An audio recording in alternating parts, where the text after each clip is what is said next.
Okay, everybody, well, welcome. Thanks so much for tuning in. My name is Sophie. I represent Oberlin. I'm joined with two wonderful colleagues today, John Edwards from Grinnell, Tamara Lapman from Miami, and we're excited to present all of you with the mock admissions case studies.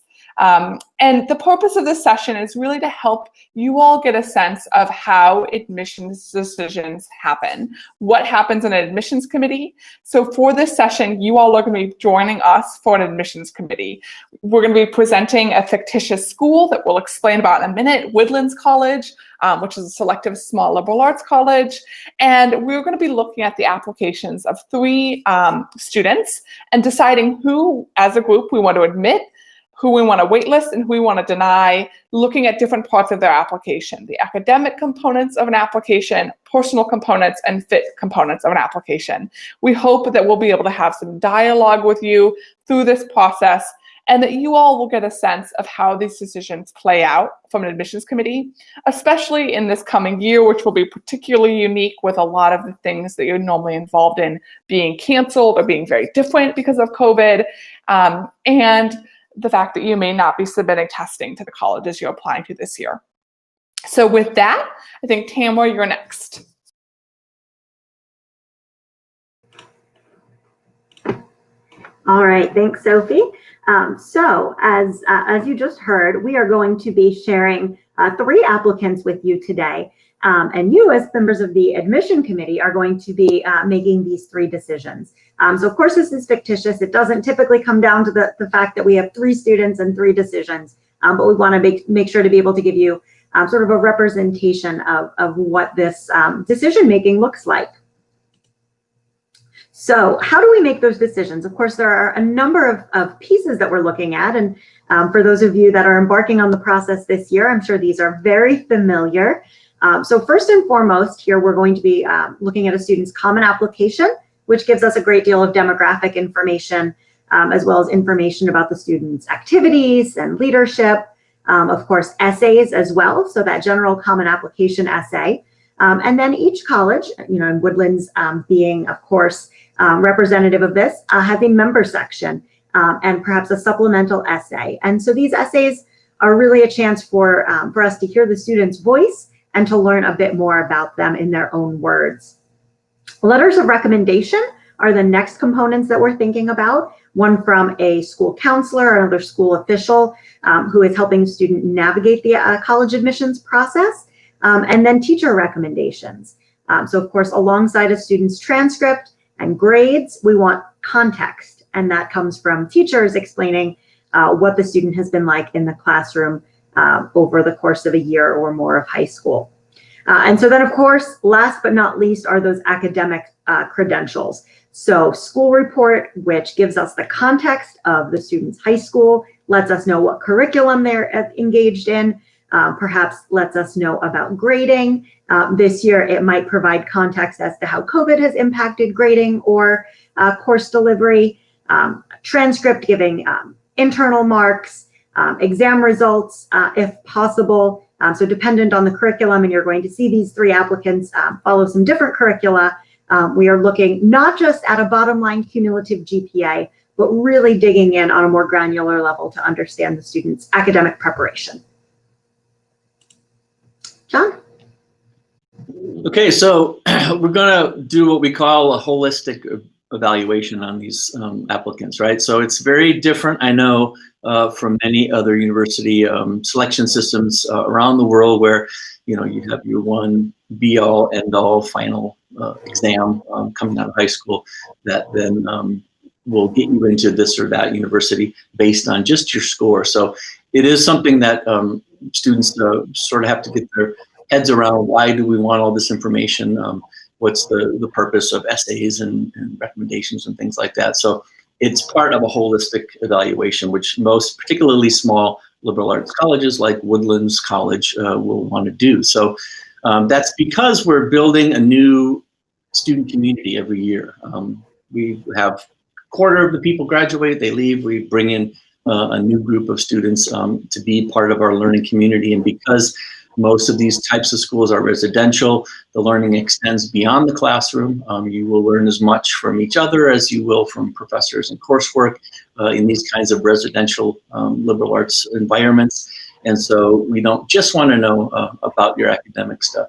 We're looking at these personal factors as well. So the two questions that we want to answer when we pick up a file and make a preliminary at least decision is, can the student do the work academically? If they can't, our faculty get very upset with us and they come looking for us and say, why did the student doesn't know this particular formula or can't write a sentence? That's a bad thing for us. So we want to know that you can do the work and that you will be appropriately challenged in that work, right? The second thing we want to know is, are you going to be happy on our campuses? And are you going to be able to contribute things to the community, as I mentioned before, that will have value to others as well, and contribute to that out of class learning, right? So to look at the academic factors, reading the application, of course, as Tamara said, these things are already covered.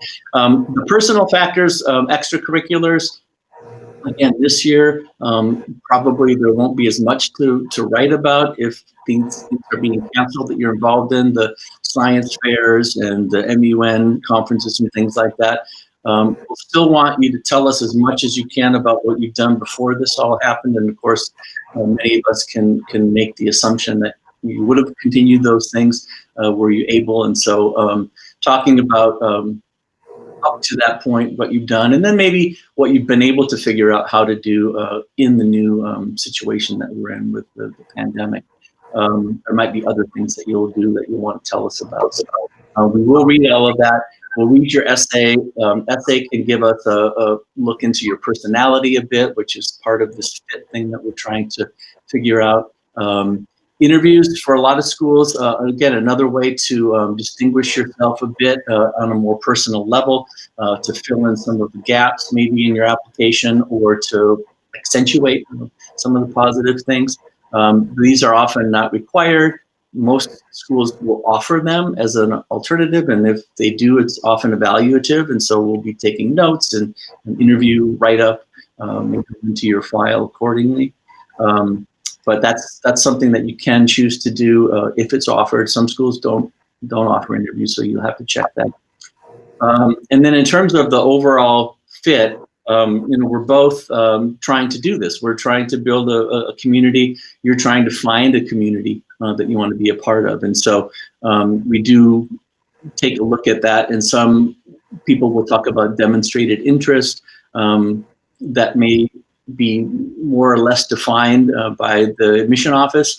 But that's certainly at small schools, I think, something that does work its way in some ways into that. And that the student fits the priorities of the institution. So this is mostly to mean that, in my case, maybe we think you're a Grinnellian, which is what we call ourselves, or an OB, or, you may not know this yet, but we know it when we see it, and when we're reading these applications, that will get us excited about, presenting you to our colleagues for the admissions decision, which is typically the way this goes in the committee.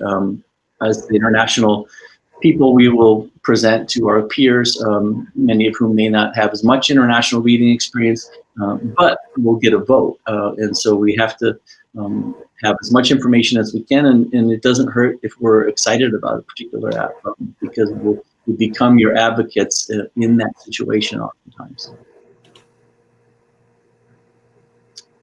Okay, is this me too? Okay, so yeah, so this is a lovely Venn diagram, and this is basically kind of a visual of what I was talking about, and Tamara as well just earlier. If we're both doing our jobs well, that is you in your search and application process, and us in our review process, you'll find yourself in the middle of that Venn.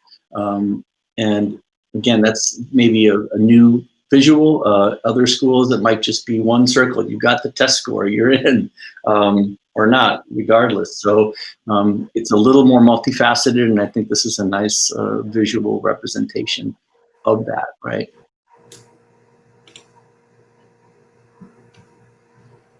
So we've mentioned Woodlands College, and here's sort of the inside scoop on Woodlands. So this is a small liberal arts and sciences college located outside of Chicago in a suburban area.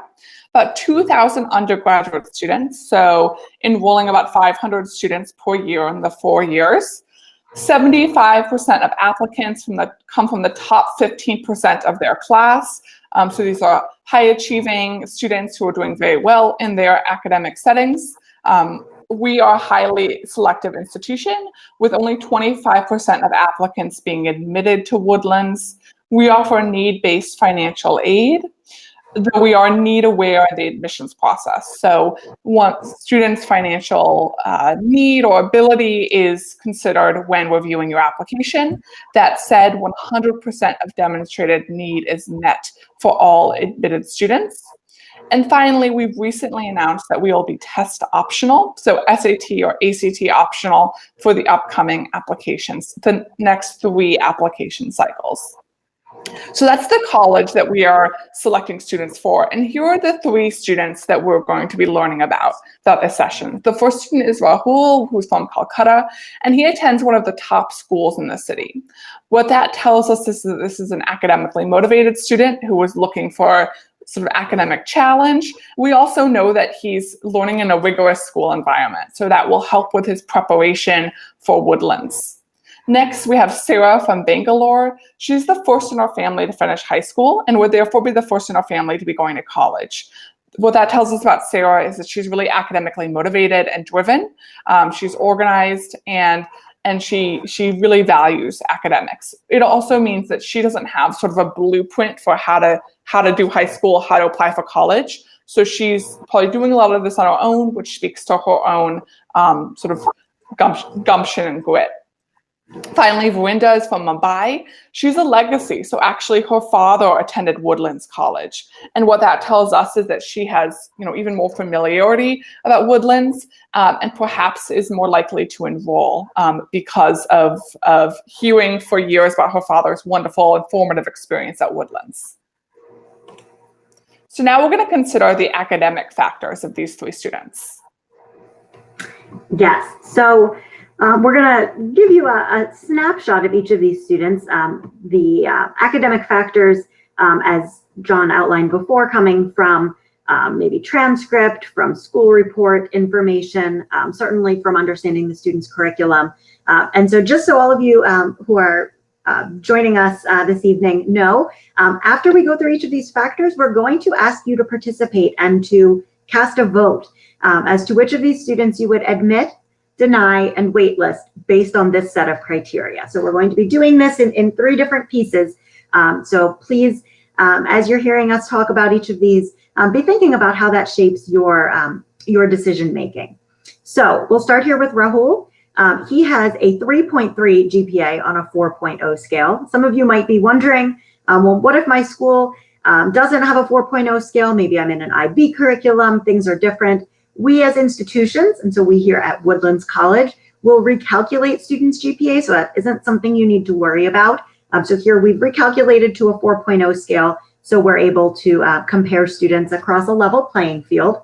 So with 3.3 GPA, his school does provide class rank, and he's ranked 42nd out of a class of 150, so that's a fairly small class.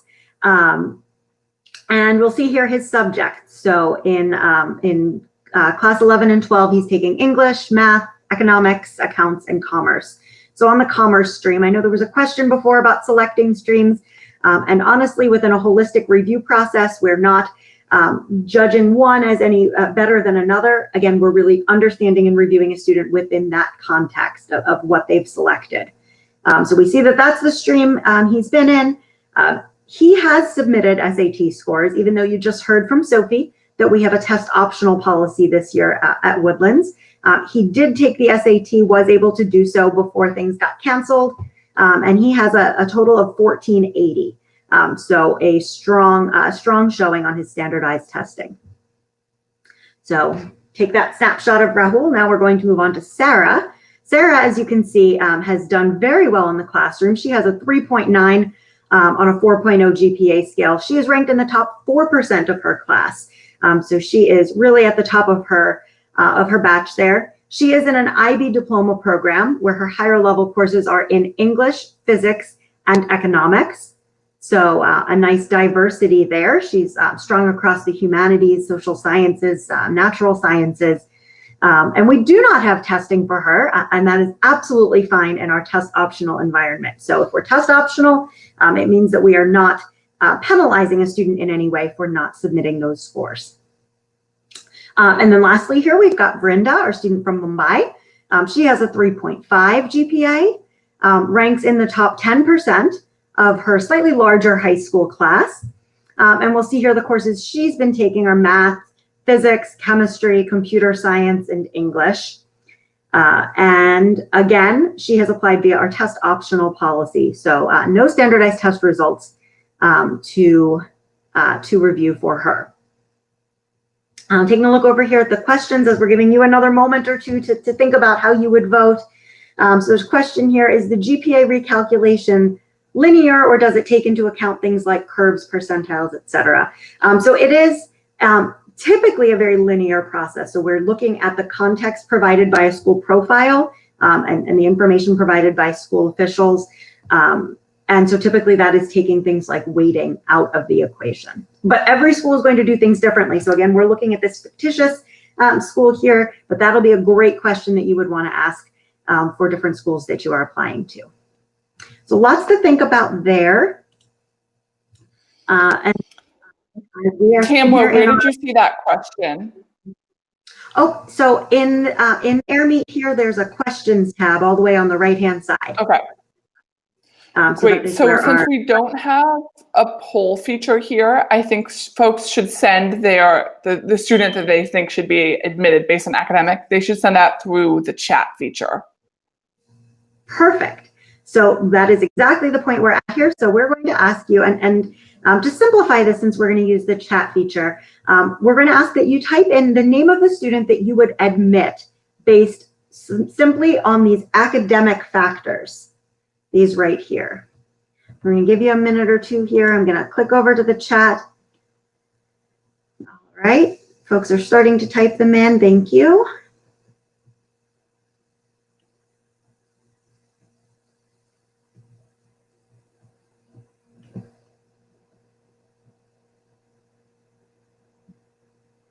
And if anyone would like to type in why you are selecting that person, what is influencing that recommendation, that would be really helpful.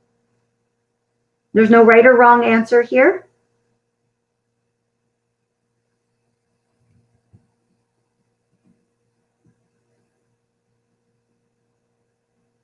All right, so we see that Sarah is showing commitment and potential. Sarah and Brinda in the top 10% of their class. So a lot of votes here for Sarah. Here's someone who's indicating that Rahul, if he was choosing a business major, so thinking about that stream that he's in, and we don't really know in this situation what the student wants to major in. So, all right, so here we've got a reasoning related to the reputation of the IB rigor. So fantastic, you all are pointing out the same things that that we would, but of course. The academics, as you saw in that Venn diagram, are not the only thing we look at. So from here, we are going to move on to John with these personal factors. Okay, this is part of the holistic angle that might, again, be a little bit surprising. But when we ask about people's personal factors, we do read those pretty carefully. As you can see, sometimes it can be, especially if you've got a lot of experience reading, a pretty quick answer to the question, you know, can the student do the work here? Maybe we know the school, maybe we know the context of the curriculum and those kinds of things. So sometimes that can actually go fairly quickly. Where we want to learn more is about, you know, who this person is with these, you know, qualifying academic credentials, perhaps. So if we start with Rahul, in terms of extracurricular involvement, which he would put primarily either on the Common App section there or as a supplement, sort of an activities resume, which is another way that you could do it. We find out that he's a leader of MUN, or MUN. I know that's a verb in India, munning, which I didn't, when I've heard it the first time, did not understand immediately. Attended a summer program in the U.S. We don't know which one, but that would indicate sort of some curiosity beyond what he's doing in school, and the ability to make that trip to the U.S. He plays drums in a band with his friends. Well, I will just tell you, I'm a drummer, and sometimes you never know what's going to resonate with people because you don't know who's reading your file. But I like to get, I have a soft spot for drummers, I'll just say. And so that's interesting to me. Might not be interesting to anyone else. Essay title, My Brother is My Role Model. I don't know if he spelled it that way, but if he misspelled role instead of R-O-L-E, that doesn't help him. But he's a drummer, so maybe he's talking about a drum roll, which then it would be right. But he's going to talk about his brother, who we see went to the U.S. for college. So Raul wants to follow in his footsteps. That's great. Depending on what sort of approach he took to that essay, I might rather admit his brother, if his brother is so great, than him. So if you're going to do one of these people you admire, make sure you keep relating it to how it's turned you into the person you are, and what examples you can give to know that you've internalized whatever elements of that person you admire. So otherwise, we might be really excited about Raul's brother and not Raul so much. Recommendations: grades suffered while organizing MUN conference. He was a leader.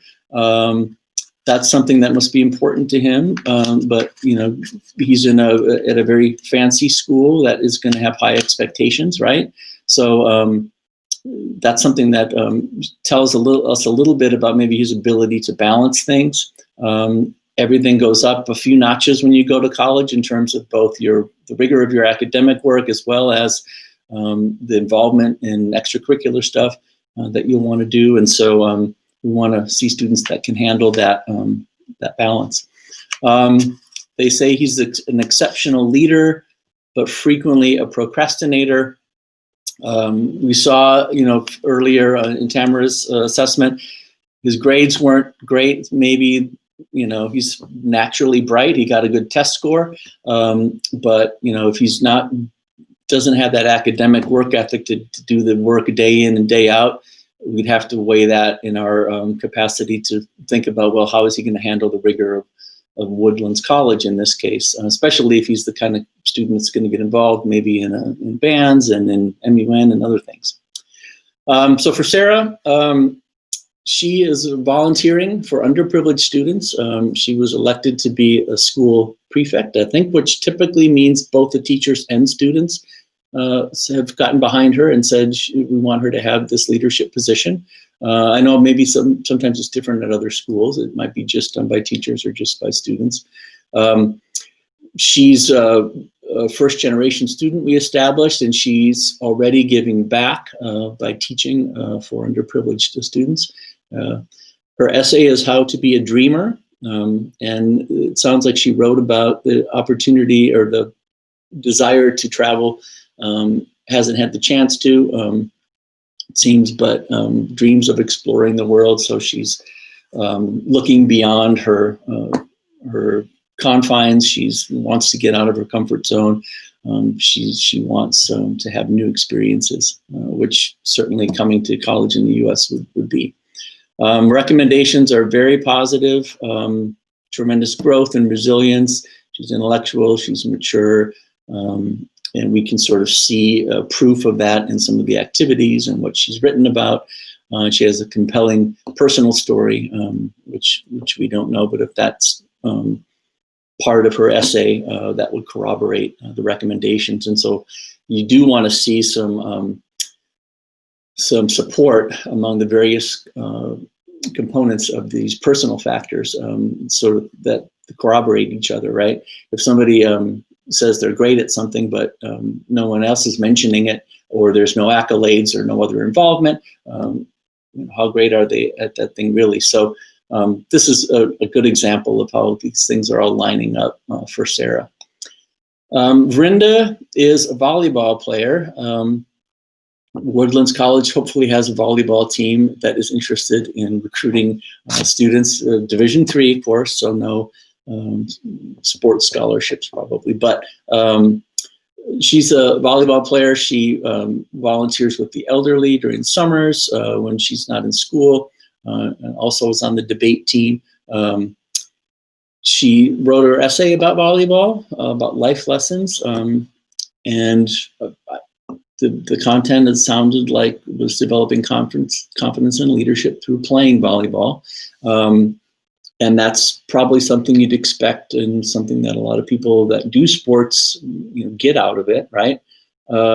Depending on how she was able to do that, that could be really good, or it could be maybe a bit more typical of the sort of the sports essay genre, maybe, depending on who's reading it. And if you have a person that's used to be a volleyball player or a college athlete reading it, that could really resonate. And finally, in the recommendations, they say she's determined, bright. These one-word descriptions are sort of hard for us sometimes, but determined to do some things, hopefully academics. She's bright. She's athletic, obviously, and has been shy, but has blossomed during high school, which she seems to have written her essay in part about that sort of blossoming or developing that confidence, which is great. So let's think about those things, and in the chat then, put your vote up for either of these three based on just their personal factors, as we've talked about. The other thing with Raul, teachers are talking about, again, he's at a very selective school, it sounds like, a selective high school. These teachers are used to seeing pretty strong students, I imagine, and their recommendations in his case might carry a little more weight for me.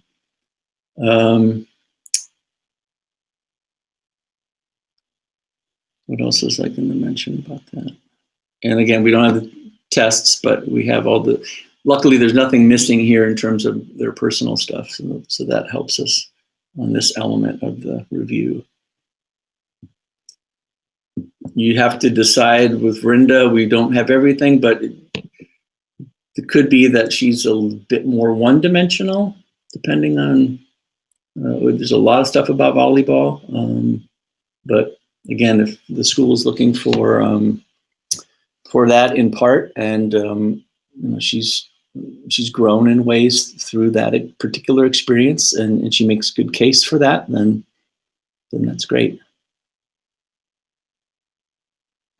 For Vrinda, it's great to have the note in the recommendations about her growth through high school, as she's really blossomed, and I think we could definitely see that will continue, that momentum will continue at Woodlands.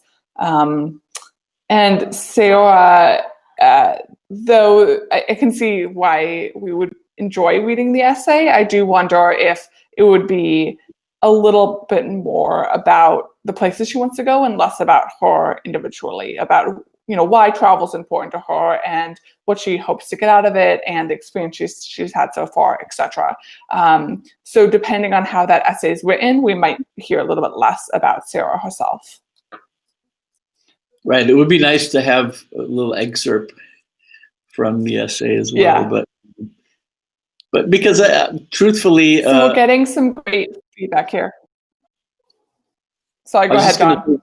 I would typically spend the most time, if I had 15 minutes to read a file, I would probably spend the most time actually reading the essay pretty thoroughly after, depending on how quickly you can get through the other components. Because again, at these small schools, you're admitting a person, not just a test score or a GPA, right? And while we care a lot about the content of essays, we also want to make sure that students are putting good time and energy into this. So that typo in Raul's, maybe not everyone's going to be frustrated by that. And maybe as you're looking at it, that's not a big deal to you.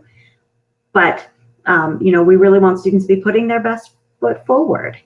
And so not relying just on spell check, making sure that there's no silly mistakes like that can be important.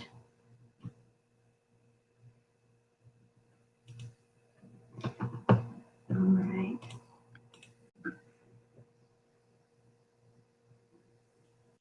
I haven't found yet where the questions are being posted. When I go to see on the right side, it's in the chat. Yeah, okay. I'm in the and chat. then the live chat. Okay. Okay, so Sarah, vote for Sarah. Okay, got it. Thank you. If you have particular questions, please put them in there because we're soon going to be done with this exercise and we'll certainly have time to answer your questions. Sorry, Sophie, go for it. So I was seeing some different comments here that are really helpful. One student says, for Verinder, is supportive of Verinder because of the narrative of personal growth and leadership, both intellectually curious and community engagement. This student says Sarah is a close second. At this point, another person says Sarah makes a holistically compelling story to be accepted. Another person says I would vote to admit Sarah. Her personal essay sounds really interesting. Her extracurriculars know that she knows how to balance social services and schoolwork. Absolutely. Another person says her letters of recommendation and extracurricular activities are particularly strong for Sarah. So haven't heard anything about Rahul here, but certainly nice support for Sarah and Verinder.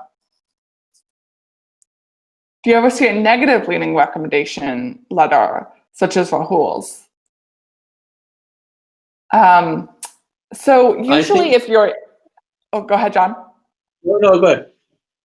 I was just going to say, usually the person, when you think about who you want to write a recommendation letter for you, you certainly want to think who knows me really well and who's going to write a positive recommendation letter. So that sort of defeats the purpose of a recommendation letter if it's not recommending you for admission or candidacy for something that you're applying for. That said, sometimes, there's some recommendation letters where you can just tell that this individual is exuding about the applicant and is speaking about how the applicant is a total standout and always goes above and beyond. And there's other times that letters are a little bit more measured. There may be some comments like speaking about a particular challenge or a time when a student wasn't as committed, and that's not necessarily bad. I think it's the growth the students experiencing through those challenges that'll come through. So I personally haven't read any that are outright negative, but I think that there are sort of degrees of support that we may see in a recommendation letter. Yeah, it can be hard to try to psychoanalyze a particular teacher's letter maybe, but sometimes it's also what's not there, or if it sort of errs on the generic side, the student was never late to class, this student is well liked by his peers, they always, their uniform is always nicely pressed, or like if those are the best things the teacher can think to say about a particular student, maybe that's not such a great recommendation in that case. But the other thing about recs is sometimes it's a good rec when it's a teacher in a subject that's not your favorite or that you haven't maybe done as well in, but yet you worked as hard as you could and you maybe got a 76% in math, but you worked your butt off to get that, and your teacher can talk about how you did it. You came in after class, you got a tutor, as long as you're not telling us you want to be a math major at our school, maybe, that could be a rec about your grit and about the fact that, maybe you're never going to be a math genius, but when you're challenged, you do all you can to work to try to remedy that.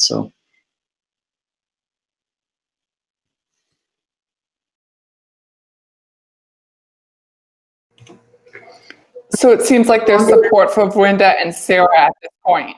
Shall we add in the final piece of the application, which is fit? So looking at fit and holistic review here, starting with Rahul, because of the area of COVID, he participated in a virtual case studies program, as well as did a Skype interview with an admissions officer for Woodlands. So that tells us that he knows our schools because he's engaged with us a couple of different times, and we also know that he's very interested in Woodlands. He attends a top school from which Woodlands enrolls a number of students. So we know that there's an understanding of Woodlands at the school, and that there is a consistent pipeline of students from the school coming to Woodlands, which tells us that if we were to admit this student, he's perhaps a little bit more likely to enroll. And looking at the final piece, which is financial aid, because as we said, we are a need-aware school, so we're considering the need or the financial ability when reviewing an application. In Rahul's case, he is not applying for financial aid. His family can pay the full cost of attendance per year, so tuition, room, and board at Woodlands is $65,000 a year. Shifting to Sarah, she's also demonstrated interest in Woodlands. She's emailed admissions officers to connect with a psychology professor. So she wanted to get a better sense of how she'd be able to study psychology, her area of interest at Woodlands, and she wanted to connect with a professor to see what the psychology department is like in the course offerings. She's also applied early decision, and early decision is the best way to demonstrate your interest in our schools, because you're saying that you, Woodlands, you, Miami, you, Grinnell, you, Oberlin are my top #1 school, and if I'm admitted to you, I won't be going anywhere else. Additional factor, she's the first in her family to finish high school, as we've talked about, and she's received a scholarship to attend her high school. So her high school also really recognized her academic and intellectual excellence and financially supported her to be able to go to that high school.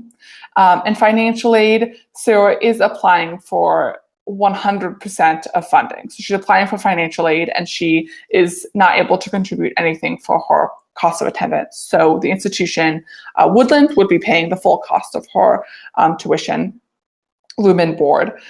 Because she needs 100% funding, she may also need additional financial support beyond that, such as travel, visa, a winter coat, etc. So that is something to consider as an office, if it's 100% of funding that she's going to need, or if we're going to support her further.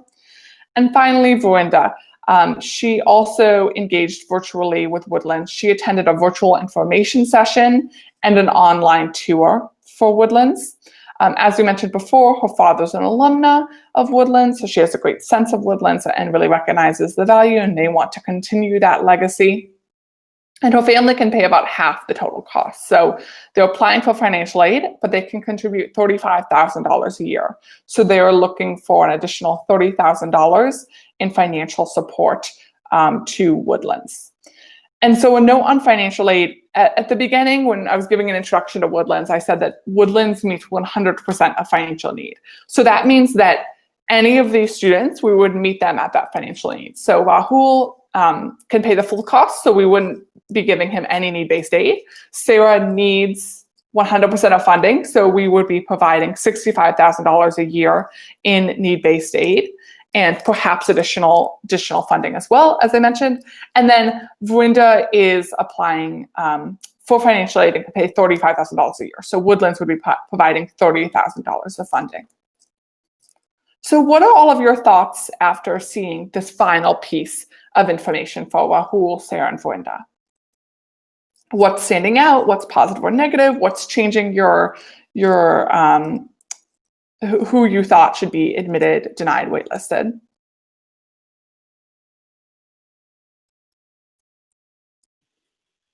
I would ask, how much money do we have left? Or what is Woodland's budget, to be frank? Because this is a great example of someone that can meet us halfway, someone needs everything, and someone that needs nothing. So it can be a conundrum for sure.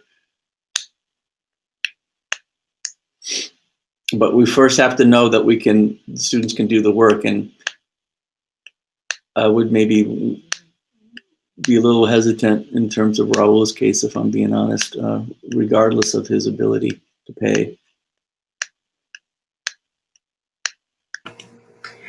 And let's remember that a wait list is not the end of the road, because as it says, students are then waiting as we await our admitted students making their final decisions. Sometimes around or after the deadline, we determine that we still have space available in the class. We determine that there might still be money available.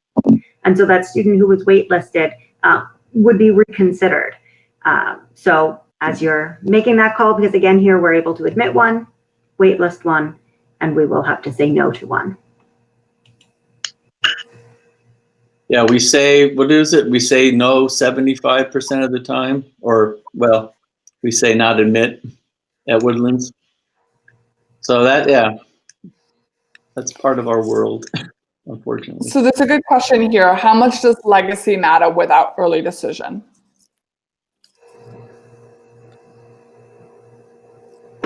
That's something to think about. Yeah, I noticed that was the only additional information. It wasn't maybe, I guess we don't know if she was maybe also a recruited athlete that the volleyball program is very interested in, and that would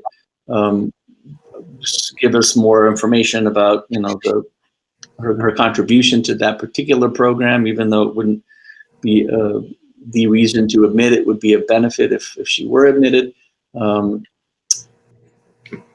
Well, I would say all of this information paints a picture for us.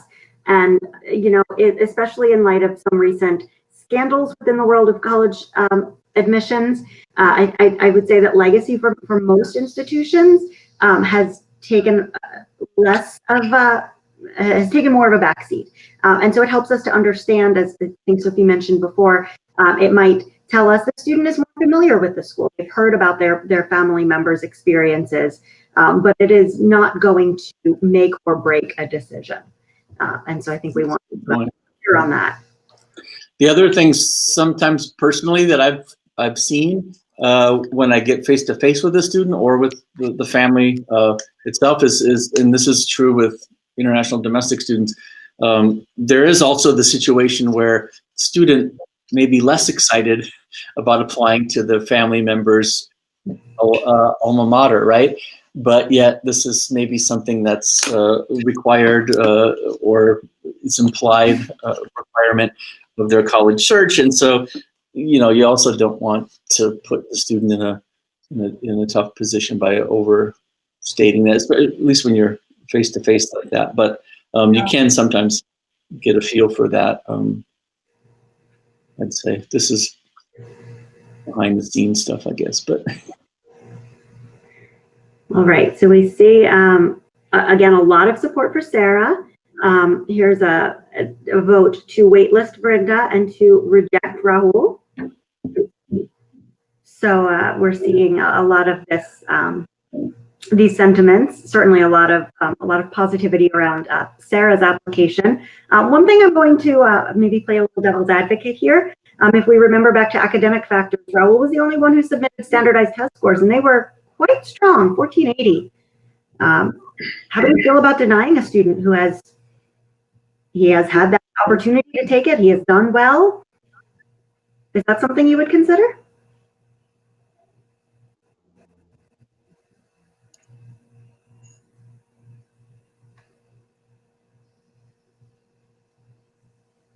All right, we like Sarah's proactive approach. She's reached out to a professor. She's really taken advantage of the ways that we've allowed her to learn more about us virtually. Yep, demonstrating interest. It's that two-way So all street. three students to demonstrate interest. Mm-hmm. I forgot she was. And for all of you watching, not all schools track demonstrated interest. So Oberlin does. I'm not sure about the Grinnell and Miami, but just know that that's one thing that not necessarily all schools will be taking into consideration. Something you can ask the admissions officer. With Rahul, could you overcome the spelling?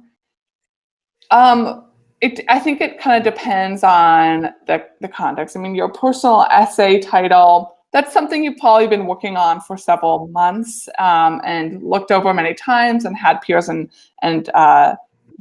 teachers look over. So to me, that's a little bit glaring. But but I think it's, it kind of depends on the context of the rest of the application. Yeah, I was going to say, especially because teachers at this school with great students also say that he can procrastinate. And so maybe he went, oh, I got to write that essay. Boom. There you go. It's done. And that may have been what was behind, if that was the only one, but I'm guessing maybe the essay, like as Sophie said, if that was, the title was off, then there might have been other things in the essay that would give pause, but who knows? So lots and lots of great points that have been raised, and we definitely want to get to the questions. So please continue to submit those either under questions or chat. So I see here a question: what kind of personal essays work?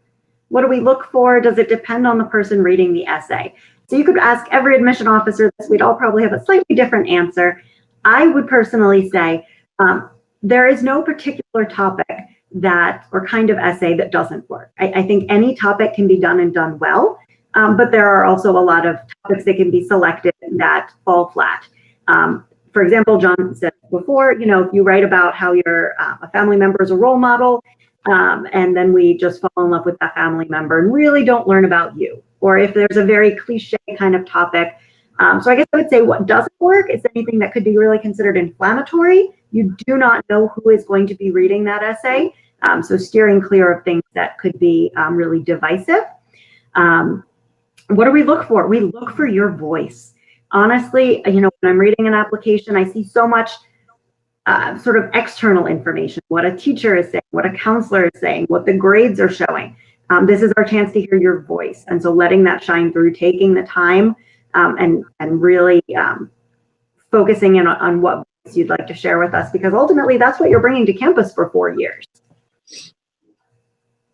I'd say too that the smaller the topic, the better.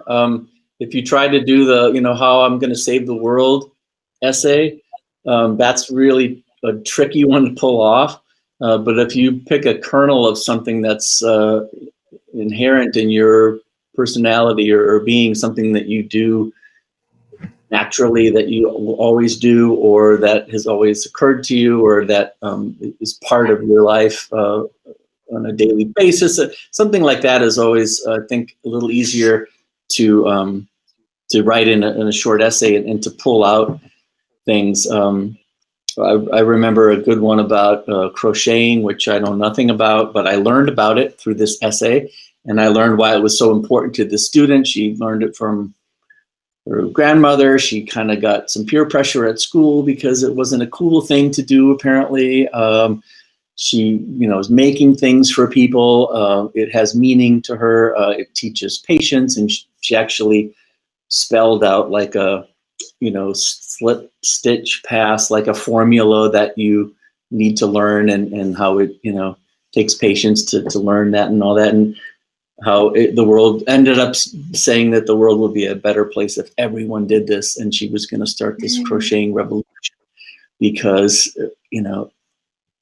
if everyone learned these things, we would all be better off, type of thing. So it was sort of fun, and often when we're reading international ones, we'll learn about traditions or about cultural stuff that we're obviously, as international admissions people, we're probably going to be interested in. So those sorts of things are fun.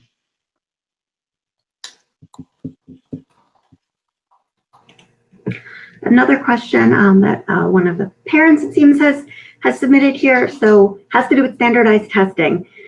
If cancellations in SAT or ACT have impacted a student's ability to submit those scores, what happens to them? So, and hopefully this example has shed some light on what it means to be in a test optional environment. But John or Sophie, do you want to talk about at Grinnell or Oberlin how you are considering that if students perhaps wanted to take a standardized test but have just simply been unable to do so? Yeah, I think that's exactly why we have announced at Oberlin that we're going to be test optional for the next 3 years, is recognizing that because of COVID, tests are less accessible. So for us, we're truly test optional, meaning that if you don't submit scores, we're not going to think, oh, that means that they bombed the test, or it's something else. For us, as you've seen through this case study process, there are so many factors to the application, and we're really looking at all of those, and they give us a real sense of how you would, who you'd be on our campuses, your success in our classroom, and your engagement in our communities as a whole. And when it comes down to the end here, it seems like there's a lot of support for Sarah and Wynda, and neither of them submitted their SAT or ACT scores. So you can see that ultimately, with the information that we received, it really felt that that they were more appropriate for their admission to Woodlands than Rahul, who did submit the scores. And the other thing I would add, and like reminding people, at least at Grinnell, the test scores for international students, the U.S. standardized test scores, have always been kind of a secondary academic credential, and we're putting more weight typically on the day in, day out performance and the academic work ethic that's sort of shown through transcripts, through teacher recommendations, those kinds of things, as well as your standard board scores or predictions for class 12s if you're in the national curriculum. So, or same for IB and stuff, I guess, as well in Cambridge. But we, for me, we know in the U.S. that when our kids are born, they're going to take the SAT in 17 years, right? And all the teachers know that, all the school principals know that. It's part of our culture, and the education system, in some ways sort of prepares students. But we know when you're sitting over in India and you go, oh, I think I do want to go to the U.S. Next year. Oh, I have to take this test. Tell me about it. Oh, okay. I have to take this other really big test too. So when am I going to study for? It's just usually for a lot of us, it's not going to be as big a deal. I mean, there could be schools certainly that would have another opinion about that, and maybe they're not going optional, for example. But I think there is people are sort of conditioned in other systems to worry about whatever we call it. Like the SAT is not our equivalent of the class 12 boards, in other words, is what I'm trying to say, and it doesn't carry the same weight. So just to sort of separate those two, if people might tend to think that, could be helpful. And so real quick, if I can just echo a bit of that, for the University of Miami, we have for many years now had a test optional policy for those outside the US. And so we think that those other factors, those other application credentials are far more enlightening to us in our review process. So while COVID has changed policies for many schools, and in fact for us for domestic students, if you are not applying this year, but maybe looking ahead 1 or 2 years down the line, please know that the University of Miami does not require testing for those outside the US. Okay, I don't know how much time we have. So there's been a good question here to share our decision. So certainly after we do a program like this, it's kind of presentation, there's curiosity, what we as admissions counselors would do.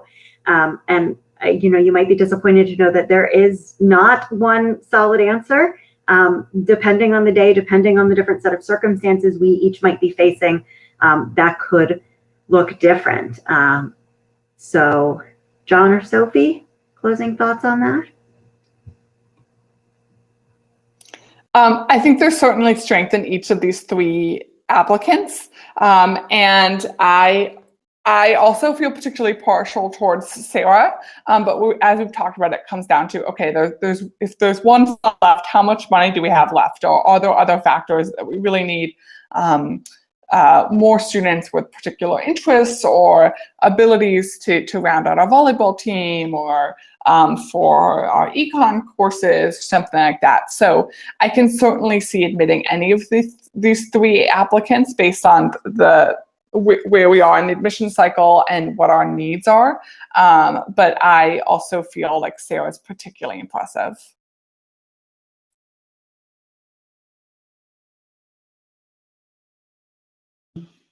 Yes. Okay. So yeah, I would agree with Sophie. There's it's particularly if I'm thinking about Grinnell, but we're supposed to be thinking about Woodlands, aren't we? But particularly for Grinnell, I would say Sarah would probably be the one I would get excited about and find the money for if I needed to, or just give the money if I had it. But yeah, I think Rahul has got probably quite a character and an interesting guy, but not sure I'd be as confident. And Vrinda is kind of, for me, right up the middle and could easily do very well. Again, if we knew more about her real interest, perhaps, or if it's just the dad's interest, and if we knew a bit more about her relative worth to volleyball and debate stuff, maybe. So, but she might be my wait list. So we hope that this has been a helpful session, that you've gained a little insight into what we as admission officers and members of admission committees are looking at as we review applications. One thing I always think about as I present in situations like this is to share that it's a very human process. So you saw in this that we each are bringing our own lenses to it. We're really looking to get to know the students as humans. And so hopefully that takes a little bit of the anxiety out of it, particularly in a year that we know has so many uncertainties in it.